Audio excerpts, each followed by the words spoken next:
Welcome to the channel, ladies and gentlemen. My name is Mr. Darling, and this is Machine God Eats.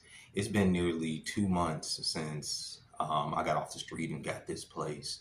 And I'm not going to even hold you up. I think I'm starting to have some PTSD because I keep having these dreams about being back outside and laying on the concrete and all that. And I know, like I said, I've been homeless in the past before that incident, but this was the first time where, at least this past time, where I was pretty much by myself. And, getting this place and securing this place, what has been a big relief for me. And I'm not complaining.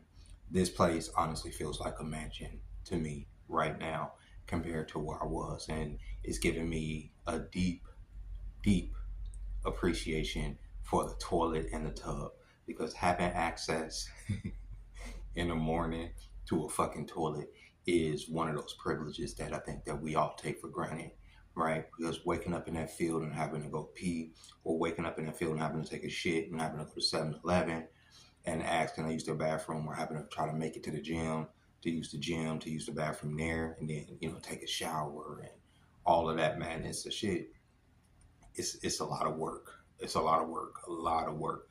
And, like I said, I was fortunate enough to be able to get this place, the single, suite apartment where all the amenities and everything are included. I'm paying close to $1,300 a month for this spot. But like I say, lights are taken care of, gas, um, internet, cable. I haven't even turned on the TV in 2 months, so I've been here because I don't like watching TV. But one of the biggest things that affected me about being out there alone this time was it made me evaluate like my friendships and my relationships with people and my desire for family. Because more than anything, if I'm being honest with myself, the one thing that I think I've always desired is just family. You know what I'm saying? I think that's why I started a family so young. You know what I'm saying? And in my mind, I always felt like as long as you have a family unit and family structure, you have friends that you're good to, you have people in your life that you will never find yourself in that situation completely. But I did find myself in that situation. So it caused me to do a lot of self-reflection on, okay, um, why why have I been discarded? Or at least that's how I felt like I've been discarded. Why are there people that I felt like I care about that if I knew that they were there in this situation, I would offer a helping hand to them, not extending that same hand to me, right? And it made me think that you can't expect people to think like you think. You can't expect people to love like you love, right? And that's disheartening. And I think that's why a lot of people, like especially when I make videos about like relationships and finding a significant other, so many men throw their hands up because they look at situations like mine and they say, okay, I can give everything in my heart, you know, at least what I can to another person, and it won't be enough. And I could still end up on the street. I could still end up on child support. I could still end up with, losing most of my money. I could still end up in a situation where my children don't talk to me. I could still end up just not being enough for the people in my life that I care about, right? And you go through that, and it's, not having a house, like they say, being unhoused, there's no such thing as homeless. Home is where the heart is. But a lot of people don't feel homeless because there's not four walls around them. They feel homeless because there's not people there to prop them up. There are not people enduring the hardship with them. I think in one of my videos when I was out there, I said that I envied, Brad and Methany. Methany is my, name for the crack fiends out here. But I say I envy Brad and Methany because their bond, right, as two fiends, they endure the hardships of the world together. Despite our judgment, despite, society looking down on them, they take on the world together. And there's a beauty in that to me. I've seen couples sleeping outside under a tree together. I've seen, obviously they may be locked in their addiction and all that, but they're together and they have somebody. Whereas when I was in that situation, most of the time I was by myself with this bike. And so I'm like, bro, you know, mm, So self-reflection. So looking into myself, I say, well, there's a reason that you don't have these relationships. There's a reason that you lost these relationships. See, the thing about me is I don't reach out to people. And, sometimes I feel like I was born in the wrong time because these devices exist. And even though I utilize them, they still seem so foreign to me. And what I mean by that is in another time, if these devices, if the internet, if the phone didn't exist, and I wasn't in your presence, well, it wouldn't be a knock against me because we didn't communicate every 2 weeks, right? Because devices don't exist. And since these devices do exist, there is no excuse for me not to be able to communicate with the people that I do care about. But my personality just don't call for it, right? I say, call your mom every other day or whatever, and I can't. It just don't align that way.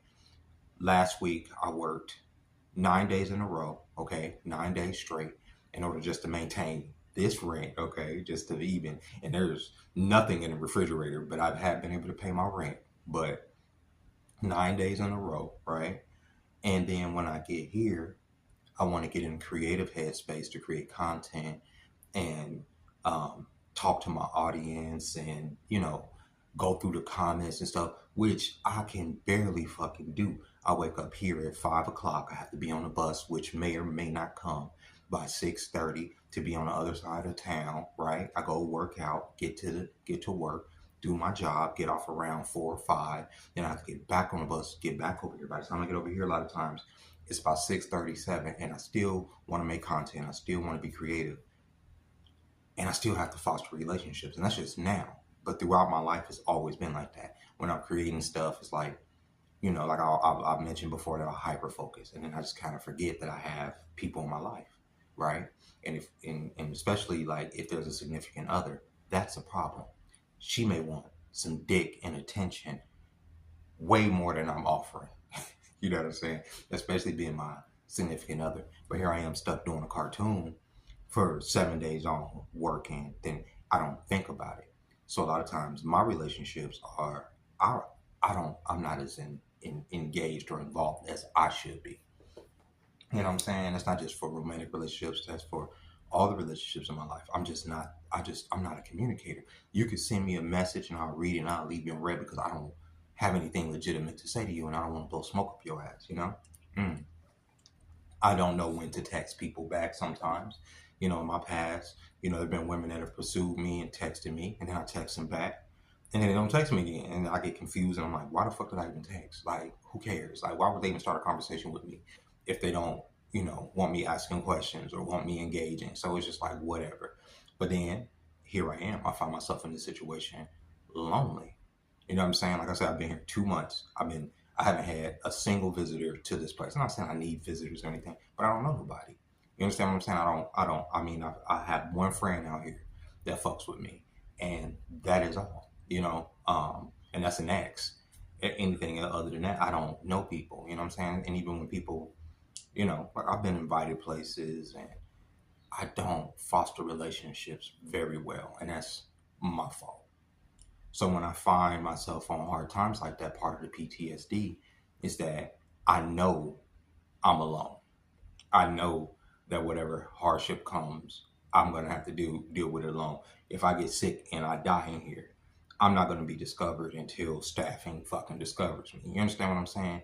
That is the position. That is where I am. You know what I'm saying? And sometimes I can feel like low key washed being 42 and not having no relationships with anybody. But this is what it is. And people say, well, that's a Sigma thing. At least you have your peace. I do have peace. I do. I have a lot of peace. Too much peace. I'm used to hearing, kids laughing and screaming and playing on the game and having these back and forths, and that's what I'm used to. Been around there for over 20 some years now. Ever since, my son got a sibling. But I don't know, man. It's you know, I do, my desire is to have family still. I still want a family. I still want to be a part of a family. I still want a family. I still want to meet somebody that can understand how I am and know that I'm not so bad, and know how to kind of pull me out of that hyper focus when I get into that, and understand that it's nothing personal if I'm, focused on, whatever it is I'm focused on. If I need to get to the next level, I don't want to take shortcuts. I've seen way too many people take shortcuts and then they end up with nothing. I've never had nothing really. You know what I'm saying? So if I have to lay the foundation for whatever future, and like I said, I'm middle aged, so whatever future there is for me, if I have to lay that shit brick by brick, and that is the process, that is my life, that is what it is. And it's gonna it takes time and focus regardless, all the way up into the grave. I just can't be stagnant. I just can't, say, okay, this is life, and I can't focus on what I want to get to, even if what I want to get to isn't producing any fruit in the moment. I still have to harvest, if that makes sense. I don't know. That tangent, that analogy went all the way off the rails, but y'all can forgive me. But yeah, I do desire that because you do have that backing, and you would never, I always figure, if you got a wife, or if you have this, a lady that's in your corner, you never be in that situation. Not like that, not out there camping on the fucking concrete. I keep seeing the gazebo, you know what I mean? Sitting at the gazebo where the kids were skating, sitting there all day trying to look like, I got something to do. And there's PTSD in that shit, bro. PTSD in living around here and seeing all these homeless people with their blankets and all that. I mean, it's a motivator. It's getting me up and at it to work, because I don't want to be in that situation again, especially in this cold. In the heat, I can take it. In the cold, I can't take it. I can't. But even just looking at it, it puts it into perspective what I endured this year. Because when you win it, you don't.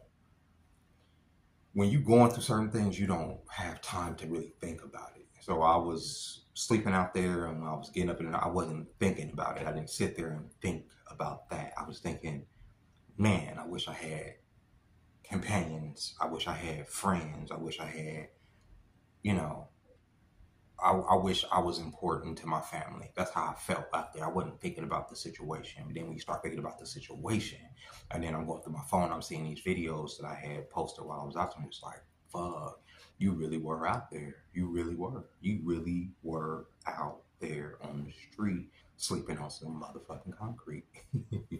and that's crazy. I'm like I said, I get over it. It ain't, I say that, but then I still have PTSD for being homeless when I was little. You know what I'm saying? I always keep a bag ready. I'm ready for, eviction to come, even though I'm the one that's taking care of the rent.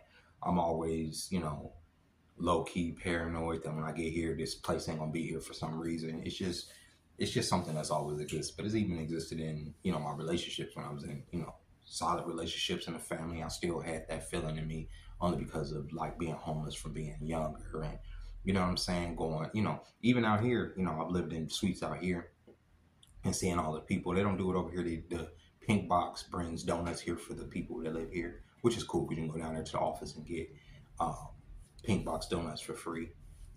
And I have all Pink Box donuts, but you get it for free. They just bring over whatever.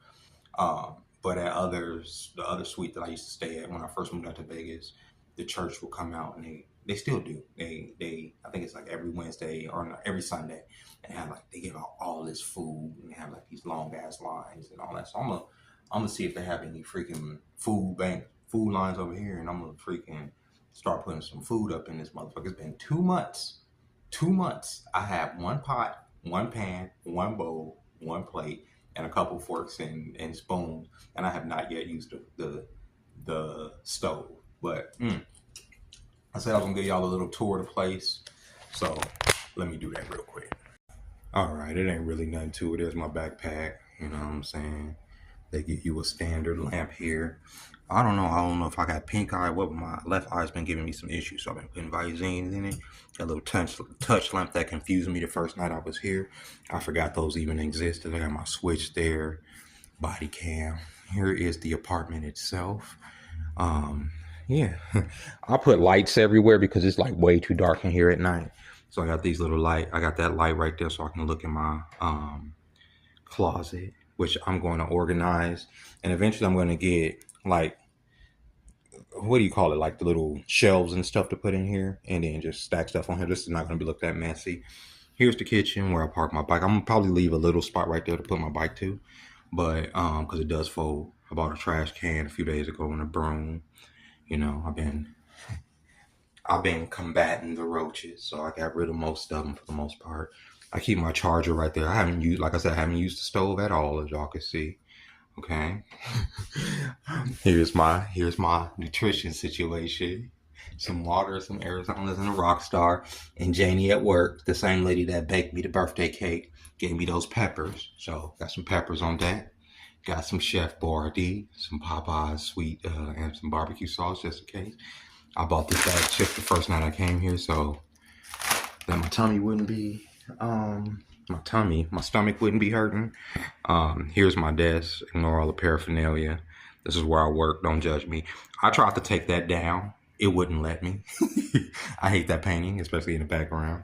I haven't taken out my arcade stick yet. Here's my